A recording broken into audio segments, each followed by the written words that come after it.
If you want to create compelling characters that will connect with your audience, your character arc is a key factor that you should take into account.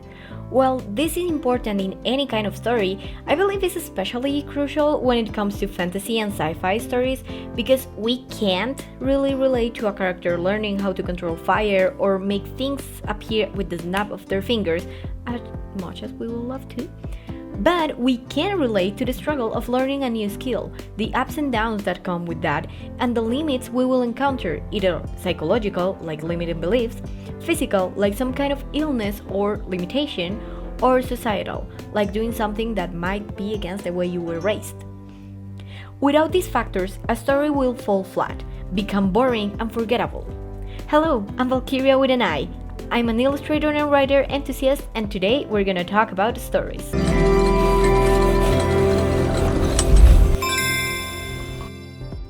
When it comes to storytelling, the journey of your character is a key element to consider.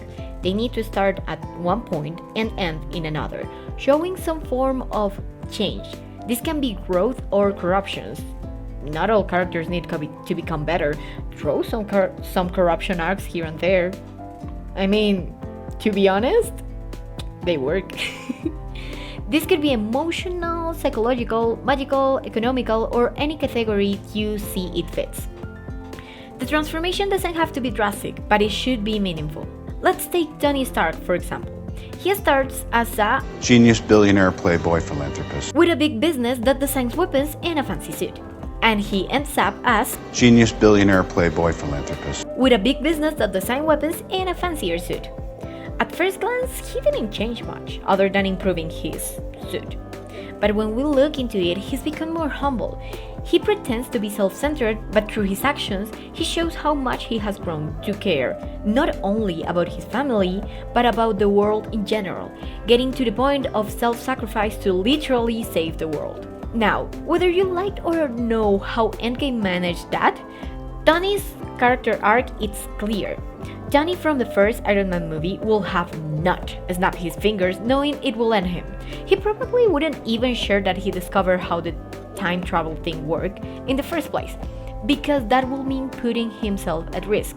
Let's say that in this imagined scenario, he would have Pepper and their daughter, and he was happy with them, he had a successful business, and he knew that he could save more people by showing how to time travel. He would have kept that information for himself. The Tony Stark from the first movie before he was kidnapped would have not risked his own safety and comfort for others, much less people he doesn't know. His growth is mainly personal, but it feels logical.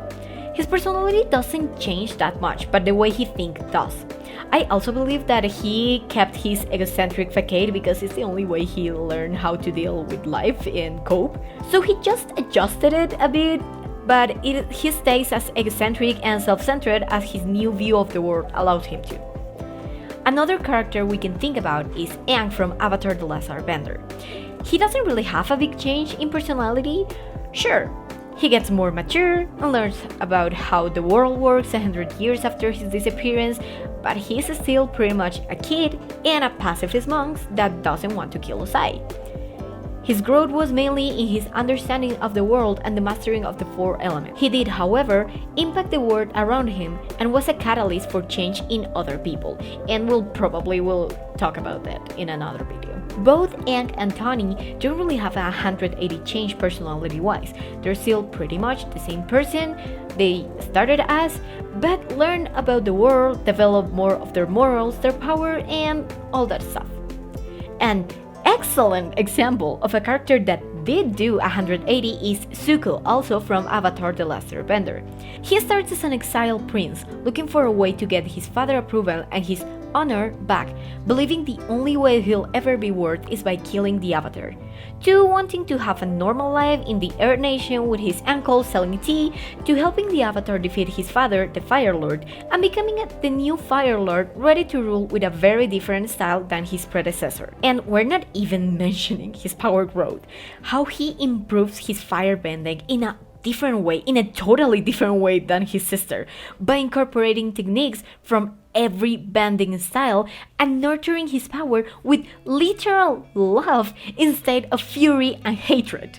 At one point, he even lost his fire bending because he only knew how to use it with hate and anger, and then he learned how to use it with love, and it sounds super silly, but it is so cute. It doesn't really matter if you want to make a character have a big arc like Zuko's, where they change completely, or just a little transformation where they learn about themselves, the world, the person they like. It doesn't matter.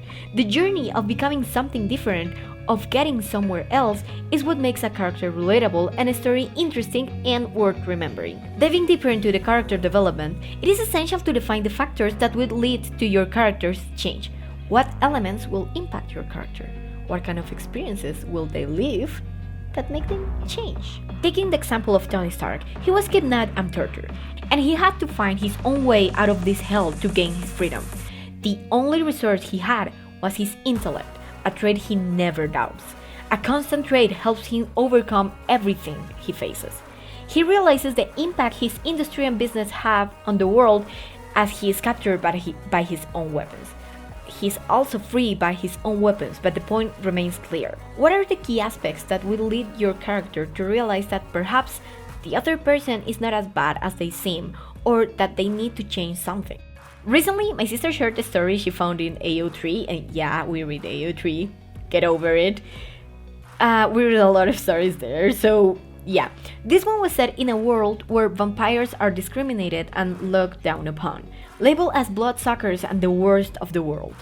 The government regulates how much blood they can receive, usually providing barely enough for them to survive. In this narrative, a wolf pack becomes involved with the vampires due to an accident when one of their youngest pups gets injured. Forced to interact, the wolves learn that vampires are not as bad as they believed, becoming friends and even lovers. The leader of the wolf pack, seeing how the leader of the vampire clan was so self-sacrificing to the point of getting his arm burned trying to protect his fleeting from the sun, show him that they do care about others. The vampires trying to help the injured wolf show that they are not bad people, and so on and so forth. Without these points where the wolf leader saw his own beliefs being proven wrong, it would have not made sense that he changed his perspective about vampires. So think what experiences can your character face that will make the change you're looking for feel justified. It's also important to find balance. Not everything your character knows and believes can be wrong. Not every fight they fight, they're gonna win or lose. If you do that, it's gonna get very annoying very fast. And it's important to let everyone have their own wins and loses. If your character wins all the time, it just gets boring because you know they're gonna win. If they lose all the time, it just gets boring because you know they're gonna lose. I need tension. I need to wonder who is gonna win the next match, who is gonna get the girl or get the boy, or how the hell is this gonna develop. There needs to be some sort of intrigue, and you only get that when nothing is set in stone. It's important to let everyone have their own wins and loses. Think of it this way. Nobody wins all the time. Even if you have a character that never loses in an area, they should be struggling in another. They might never lose a chess game, but probably their self-esteem is lacking, or their real dream is to be, a professional tennis player, or they don't really care about chess, they care more about finding out who makes the best chocolate cake, or some sort of romantic subplot. It's important to showcase both aspects, both the things they are good at and the things they are bad at. If you don't show the struggle, the story will lack interest and the character development will not be well executed. It will be very, very boring. Now, I know what you're thinking. But there are characters that know everything and yeah, sure. There are some characters whose purpose is to always be right, and they're never the protagonist, unless it's poorly written with little to no logic. A story made only to sell dolls and plushies, but that doesn't ever happen. Never. It's not like some big company ruined their anniversary movie by making it pretty much trash. No, that never happens. These mentor characters, and that's an archetype, have a purpose and a place in the story, and we'll discuss that in another video.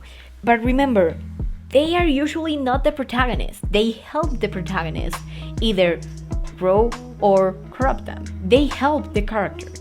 And depending on the story, it will be their area of expertise. Uncle Iroh was pretty much a mentor. He didn't change much, aside from getting buffer at a point where he was in prison. But that was not his purpose. He didn't need the character arc. He was there to guide Zuko and eventually all the gang into their journey. So they have a purpose, but we're gonna discuss that in another video. If you like this video and found it useful, I believe that you might like this one too, so I'll see you there. Bye bye!